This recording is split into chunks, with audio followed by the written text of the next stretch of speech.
Hello and welcome to Hanovi Global Network. I am your host, John Hanovi, and tonight we're going to have some interesting conversations. We are going to take a look back at how many viewed Donald Trump before he got into politics and how that view has dramatically changed since he got into politics. What was his motivation for getting into politics? And considering all that has transpired being in politics, why is he still in politics?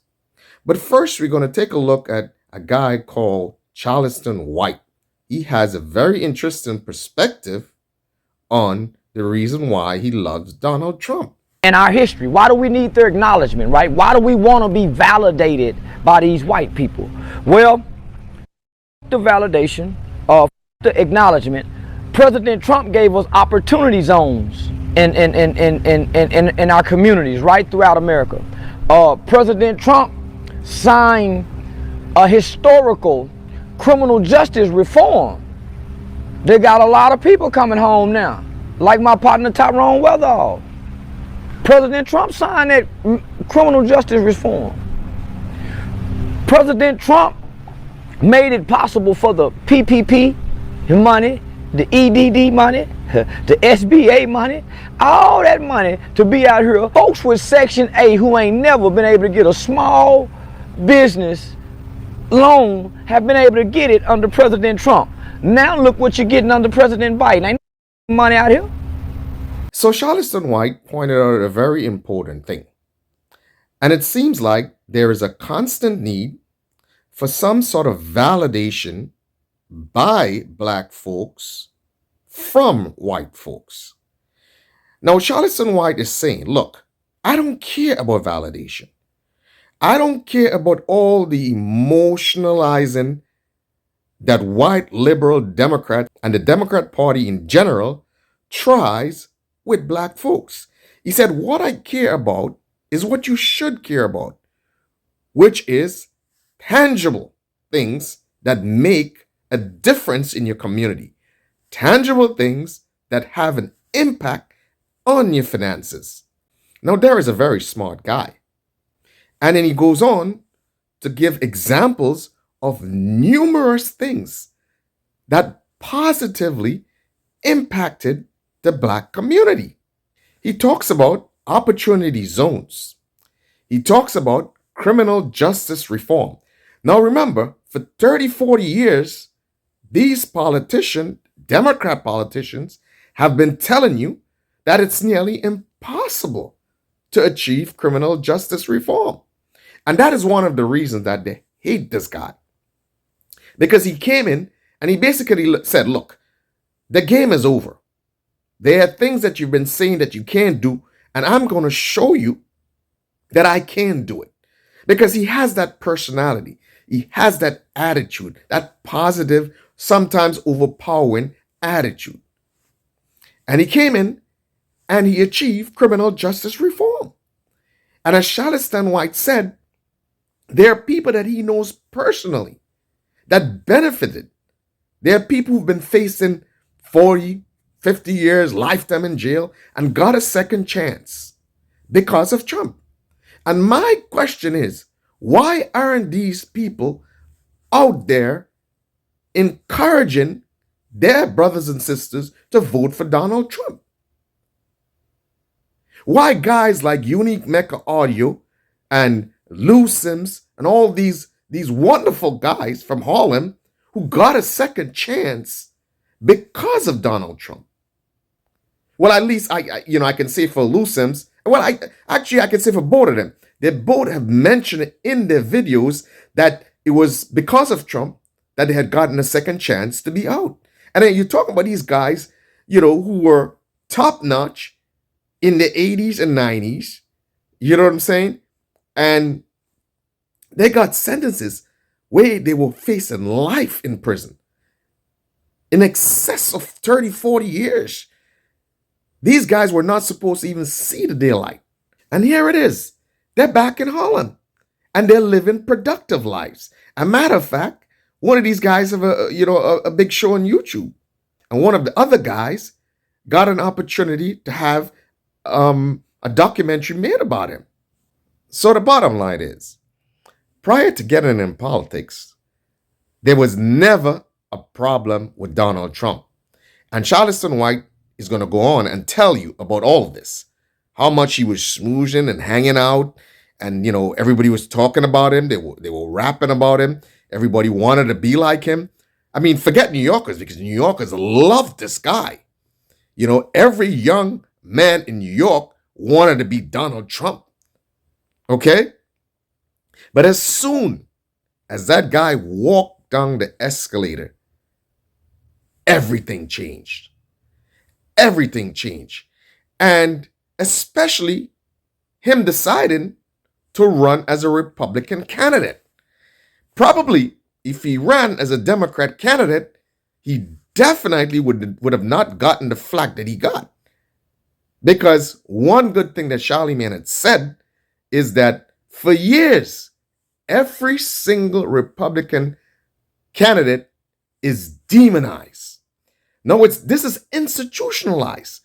That as long as you're a Republican candidate, you're going to be demonized because you have a media conglomerate, you have a media mob, okay, whose sole aim is to denigrate, to destroy, and to demonize Republican candidates. All but have this down to science right now, okay? And if you really take a look, again, I keep saying it, there is no platform for the Democrat Party. There is no platform. What is the platform? What is the policy of the Democrat Party? There is no policy. There are two things that are the hinges of their power, and that is division of the American people, to play whites against blacks, and as a foreign policy, they are warmongers. They are a cabal of warmongers, and that's where the money's at. So they are beholden to the military machine. That's where the money's at. That's where they get their money. They are a cabal of warmongers. And these guys are so good at projecting. Once Donald Trump got into power in 2016, he was supposed to be the guy that's going to take us into World War III. He was supposed to be the guy that is a warmonger. He was supposed to be the guy that Kasich from Ohio said, I wouldn't trust him with the nuclear codes. Like he was supposed to be the unpredictable guy. But that was furthest from the truth. Because he proved to be the only president who in 40 years did not send our young men and women to any major war. The only one. Now, I think you can do the math. Now you're going to realize that does not benefit the war machine. That does not benefit the war conglomerates. So guess what? They're his enemies. That's not good business for them. They're not making money if there's peace in the world. So let's take a look again at some more of what Charleston White has to say. President Trump was bringing jobs back. Comeback job from China. Bring the steel back from Mexico. Say, man, close down that cotton plant in Mexico and send it over there to Haiti. Let it gild and start. So you see what I'm saying? So he was fucking with. So let me say this to the critics. Where were Donald Trump critics in the 1980s when he was hanging out with all the black celebrities, homie? Where were those critics in the 1990s when Tyson, Don King. Man, Jay-Z, man, they've been rapping about Trump. They've been putting him in songs. We've been indoctrinated to love Trump from the rappers, homie. He's in over 360-something rap songs, homie. That's documented on ABC. Nas, Jeezy, Jay-Z, too. Man, we have praised the man. Michael Jackson with him. Evander Holyfield, homie, Muhammad Ali. Man, we with all the players. They partied together. They together. And plus, we've been admiring this man and having admiration for Trump all of our lives. So why now am I being told that he's racist when I grew up believing that we were supposed to embrace him? You know, and that's what I don't understand. And again, I'm not one for conspiracy theories, but sometimes they make it hard for you not to believe in conspiracy theories. I mean, they make it really, really hard. Because I find it surprising that this man didn't send the country to war in 40 years. He was doing so much for the black community. Okay? There was relative peace and stability across the globe. And for some reason, COVID came. And things went haywire. Things went awry. I don't know. I don't understand. There's something there. There's possibly something there. Now, I'm not going to dispute that we didn't have COVID. We did. You know, everybody says even prior to President Trump's term, we always had COVID. We had it, I think, in Obama's time. But what might have been the plot was the response to COVID, was the closing down of economy, was the restrictions imposed on average Americans. There's something there. There's something there. I mean, we see, for example, you know, in many cities, in New York, for example, people who got fired, okay, during COVID for refusing to take vaccines had to be reinstated and had to be paid back for time loss and for all the monies owed. So what does that tell you? Then why is no one talking about COVID? Why is no one talking about... It's just amazing how people's memories are so short. People tend to forget the amount of stress, the amount of frustration, the amount of restrictions that was imposed on average American. People tend to forget what was taking place. How devious, how cunning, how vicious these people were. And where are these guys now? Where's Fauci? Where's Dr. Birx? Were they part of the global plot? No, I want to know. I am sure average Americans want to know. Who was in on it? Because in everything, there are winners and losers. And there are people who got significantly richer in 2019 and 2020 and at the height of COVID. Okay? Just remember, I don't want you guys to forget. I want you guys to remember, I think if I remember the stat well, like the top 10 billionaires got how much $1 billion richer during COVID. Do you guys remember that? Do you remember what was done to you? What was done to your children? Are you going to just forget that? Do you remember who did that to you? Do you remember these power-thirsty Democrats, okay, who all but destroyed our cities during COVID,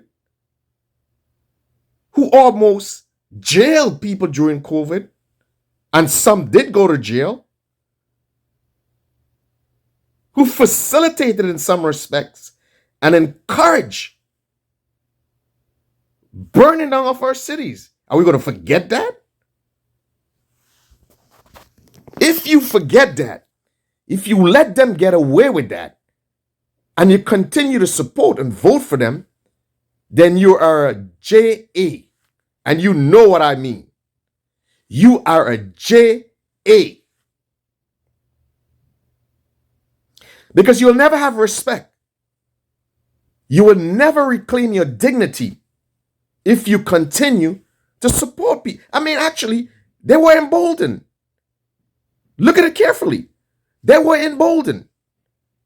They did all of that, got away with it, won the elections, and then look what they did. That is why they have no respect for the black community.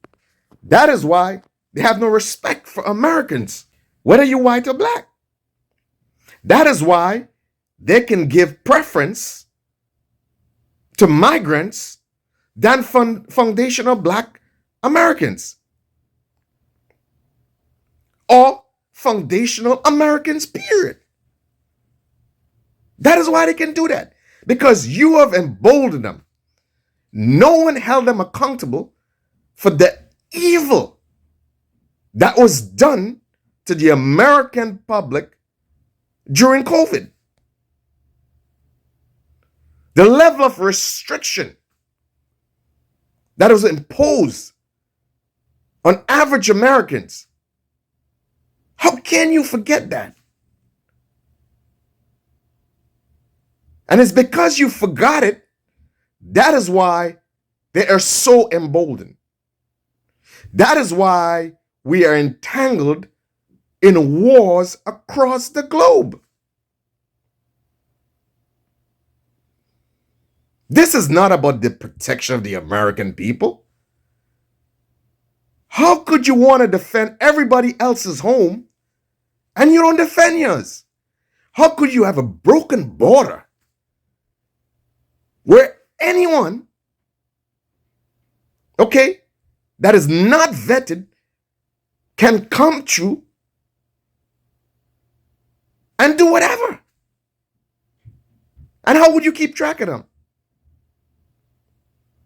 Now that shows the lack of respect that they have for Americans. That shows the lack of respect, in particular, they have for the African American community. Because there are places you voted for them 97%. And you have all these so-called black representatives and so-called leaders in the black community encouraging you to sell your souls even further. After the level of disrespect that was meted out to you and favorism shown to migrants who just came across the border, and the disrespect and dishonor that was done to you, you have these so-called black elites still hustling, trying to make their money, running their racket, and encouraging the black community to still vote again for these people. Now tell me what's wrong with that picture. How and when are you going to reclaim your dignity? How? Well, there is one sure way to do it. One sure way to do it. And that is to give them a good FU and vote for Donald Trump in 2024.